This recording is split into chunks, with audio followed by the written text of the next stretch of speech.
Media, we're going to be joined by the head coach of St. Louis, Rebecca Tillett, junior guard Brooklyn Gray, and graduate student forward Peyton Kennedy. We'll start with an opening statement from Coach, questions for the student athletes, and then questions for Coach. Coach, whenever you're ready. Really excited for our women, our favorite time of the year. Thought they were really locked into the game plan and competing for and with each other.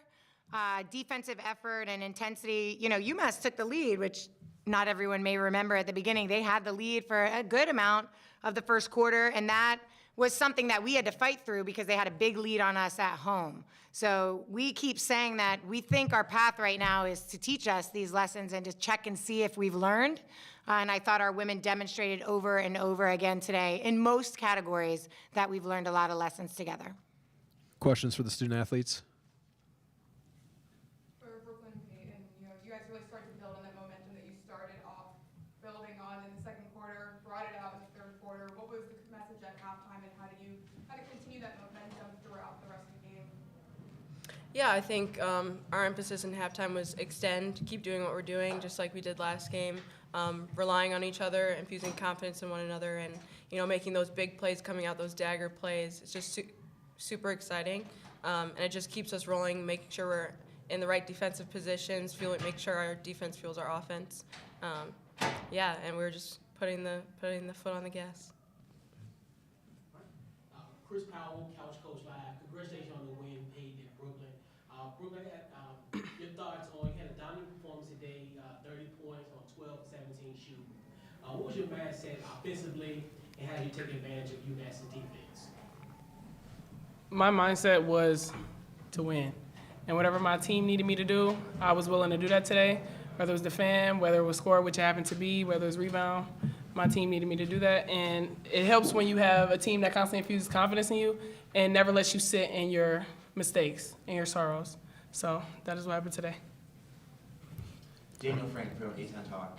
This feels like an annual tradition at this point. You guys are 7-1 in the A10 tournament under Coach Tillett. What is it about this time of year? What clicks on for you guys in March? Yeah, I think we like to keep you guys on your toes. But I think we just love what we do, and we never want it to end. And we're playing for each other. And, you only get so many opportunities in life with especially people. And, we have a lot of seniors on this team that want to continue to play, and so many people around us that want to see us succeed. So I think that's what drives us and fuels us and wants to make those big plays and wants to see everyone with smiles on their faces. We just are good during tournament time. Anything else for the student athletes? All right. Y'all are good to go. Questions for Coach? Thank you. Start in the front and then in the back. Congratulations on the win, Coach. Your team got a 20-point lead hurricane in the fourth quarter. What was your thoughts on that and just the key to maintaining and controlling the game? They got up on us 22 at home, and we were able to cut the lead to 1. So all season, every team you try to figure out what is our threshold and what is our opponent's threshold. And for us, we knew that at any point in time we could come back from 21 because they got up 22 and we cut it to 1. So we said we haven't proven that we can come back from 22 yet. So one of the focus for us was what can we push the threshold to versus UMass. They play together, they're tough, they're well coached. So what is that threshold? And then obviously we didn't think they would stop competing, and they did, and they were trying to disrupt us in certain ways. And I thought our women had to think through and battle through some things there. I mean, it's not often that we have Peyton Kennedy and Kennedy Calhoun on the bench at the end of the game. So working through those things as a unit was important today and should help fuel our next opportunity. Middle. Coach, you forced 12 turnovers out of Giovanni Mikhail today. Just how did you make life hard for her? We did a lot of research, honestly, a lot of research as a staff. Coach Holmes was the scout coach. Kelsey Johnson's on the defensive side of the ball. And we wanted to know how to disrupt her. I mean, she's freshman of the year. She's got a great assist-to-turnover ratio. We have a ton of respect for her as a player. So we looked for a couple of spots that we thought we could disrupt her. And we had a counter in case she countered. Fortunately for us, for most of the game, it was pretty effective, the initial strategies. Coach, it was from a turnover perspective a wild game. You guys had 29, they had 28. What do you think allowed you guys to overcome such a wild game like that? You know, I thought, in the first quarter, both teams were just turned up a little bit, right? I'm not even sure it was either of our team's strategy as much as it was, it's a tournament game, it's attack in advance, what are we going to do in this game? And then we kept talking about we have to make an adjustment to the press. We knew that it bothered us game one. We feel like we've grown so much in that area, and so we had to figure that piece out and ultimately did. And then for tomorrow, St. George Mason, last time you guys saw them at your place, Zaza Walton had a tremendous game, dropped 30 on you guys. What is the plan on focusing in on her to shut her down defensively? We will also be researching to the depths of, she's an incredible player. We'll be researching multiple ways that we can hope to disrupt her. She's one of the best players in our league, and we'll have something, and if it doesn't work, we're going to keep trying something else until we find something. We know that she's a key to them. They're pretty balanced, though. If you spend too much time focusing on one of their players, they've got good balance. I think the biggest thing is handle their physicality and deliver some of our own. Any more questions for Coach? All right. Thank you, Coach. Thank you so much. Appreciate it. Thank you.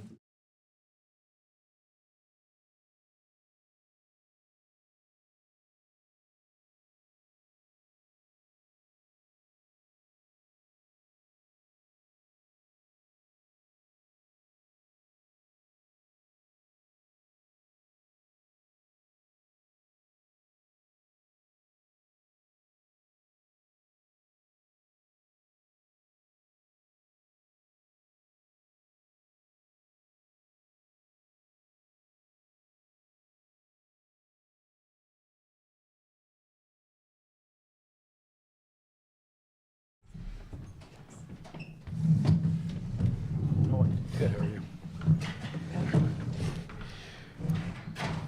Joined by UMass head coach Mike LaFleur and his student athletes, junior forward Megan Olbrus and senior guard Stephanie Collaggio. Coach, we'll start with a statement from you, questions for the student athletes, and then questions for Coach. Yeah, I mean, proud of our fight there in the fourth quarter and the urgency we played with. And unfortunately, that was lacking in quarters 2 and 3. We got off to a good start. Despite turnovers in the first quarter, we still had the lead. And looking back, I thought we really had opportunities to extend the lead in that first quarter early, and unfortunately didn't because of some unforced turnovers and unforced errors. And then, St. Louis got physical with us, certainly captured the momentum, and started to distance themselves from us, and unfortunately didn't have an answer. I thought we'd have an answer coming out of halftime and didn't. They started the third quarter on a run, and again, we were just playing catch up.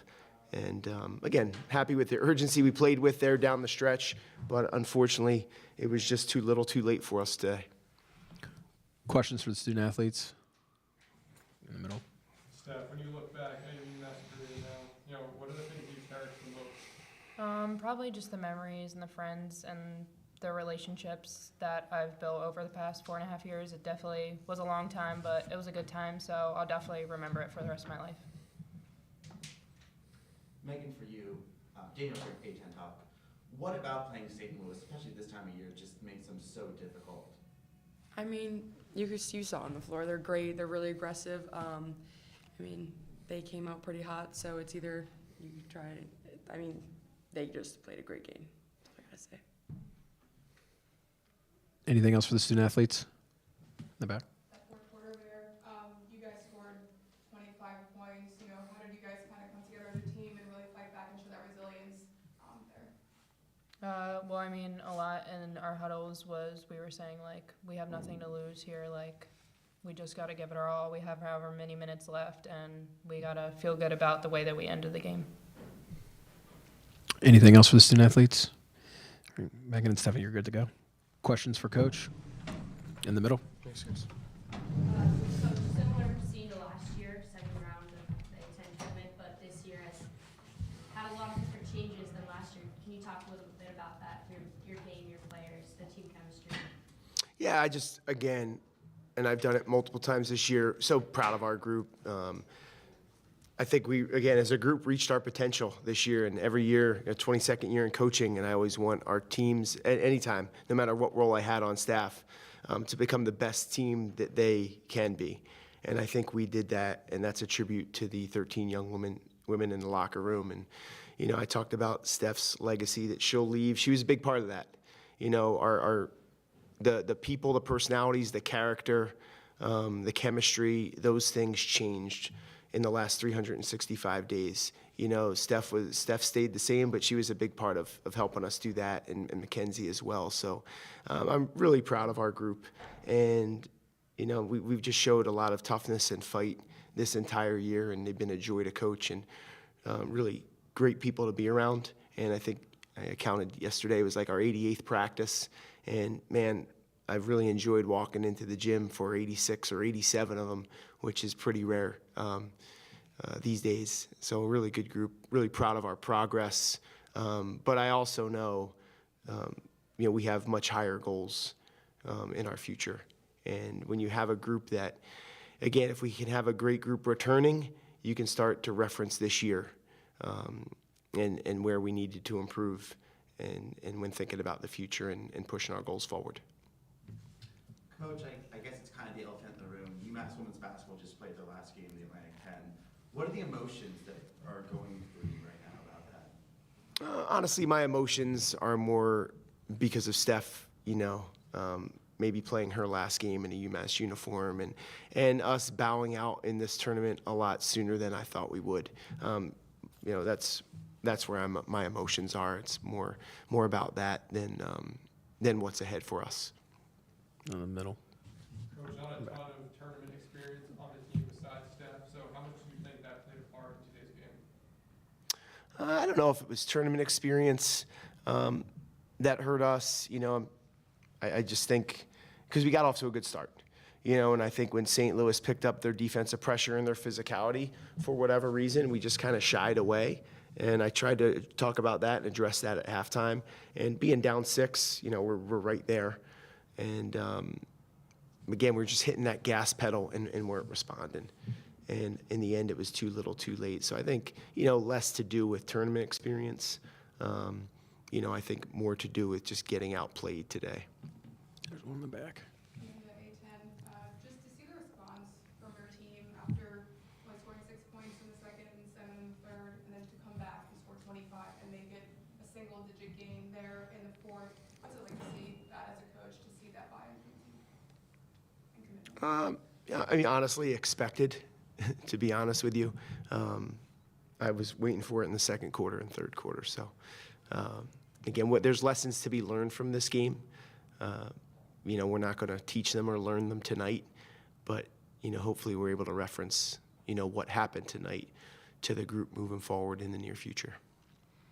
What about Stephanie Kalisha makes her so special to you? I mean, you've been with her since the Savage 7 days, you know, the Sam Breen, the championship with Coach Verdi, to your transition to head coach.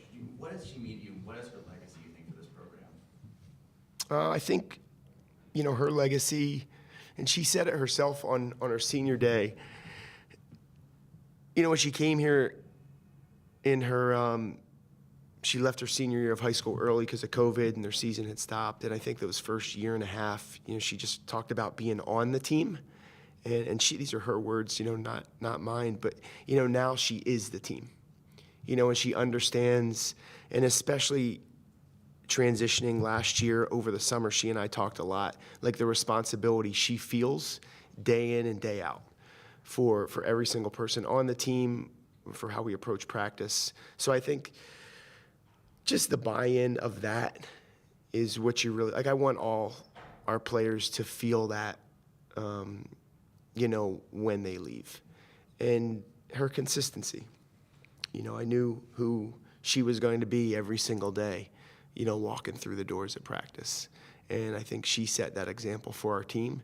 And if you have a team like that, as you guys know in your personal lives, if you want to be around really consistent people, you know, there's not a lot of question marks. So when I walk in the gym, you know, I know 1 through 13 from our players what I'm going to get each day. And that's a really good feeling as a coach. And I think that's why we were able to have the success we had this year. And again, are my personal goals for this program a lot higher in the future than they were this year? Of course. But I think Steph being an example that I can point to, that allowed this group to really come together and I think achieve and reach their potential. One more from the middle there. What are some of those things from this year that you want to carry into next year?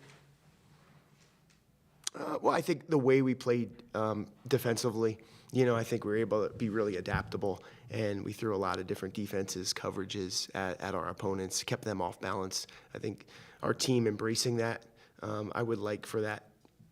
That's going to be UMass basketball on the defensive side moving forward, and then offensively, again, Yamani has the ability to really make a difference in transition. I know she had a tough one tonight, but just being able to play off of her and play a little faster and space the floor a little bit more on offense. But, those are the X's and O's.